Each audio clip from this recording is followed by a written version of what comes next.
ते कोणाचंच ऐकत नाही वेळेच्या बाबतीत. इतका टाइमशीर तो वेळेला पोचतो महाराज.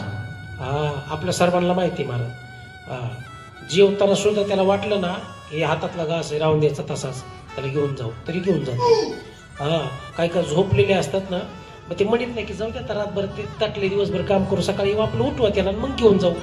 झोपेतच नेते त्याला बी कळत नाही आपण कधी गेलो ती. इतका टाइम शिरपक काय तो. ते कोणाला सुट्टी नाही.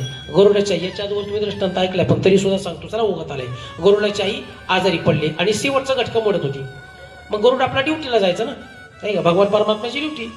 मग तो संध्याकाळी आला की आईनं सांगावं अरे बाबा आज ही पाहुणे आलती भेटायला, आज सकाटे महाराज भेटून गेले, तब्येतीची विचारपूस केली, आज हे महाराज आले होते ते महाराज आले होते, असं तिने दररोज सांगावं.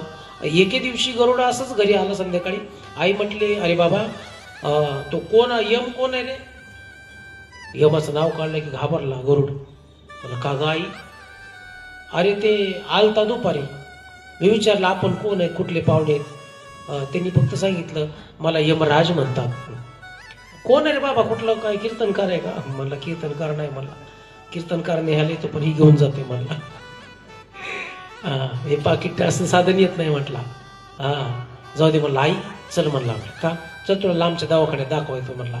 आणि मग पाठीवर टाकलं गरुडाने आणि इतक्या स्पीडमध्ये इतक्या वेगामध्ये हजारो अरण्य पार करत करत करत करत करत महाराज इकडच्या टोकापासून तिकडच्या टोकावर पृथ्वीच्या घनदाट अरण्यामध्ये, जिथं सूर्याचं किरण पण खाली जात नाही अशा घनदाट अरण्यामध्ये एक भलं मोठं झाड होतं.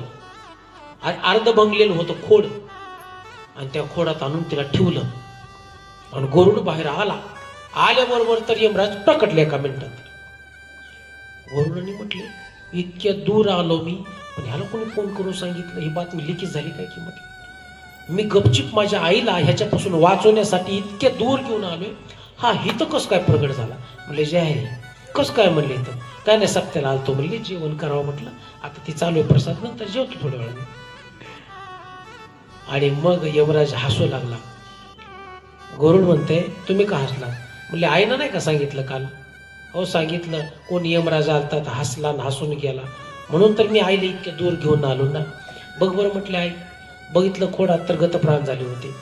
गरुड म्हणला पण झालं कसं काय इतक्या दूर आणून सुद्धा. म्हणले मी काल आलो आईला भेटायला आणि आईला घरी बघितल्यावर बंगल्यात मला हसू आलं, कारण तिचं मरण होतं ह्या खोडात आणि ही तिकडं काय करते. आणि ह्याच क्षणी आणि तुझ्या समोर मृत्यू होता पण हिथं होता. तू आईला जर तिथून हिथं आणत नव्हतं ना तर ती आई मरतच नव्हती, पण तू हिथं घेऊन आला म्हणजे माझं काम सोपं केलं. याला म्हणतात यमराज. ते कोणाचं ऐकत नाही. पण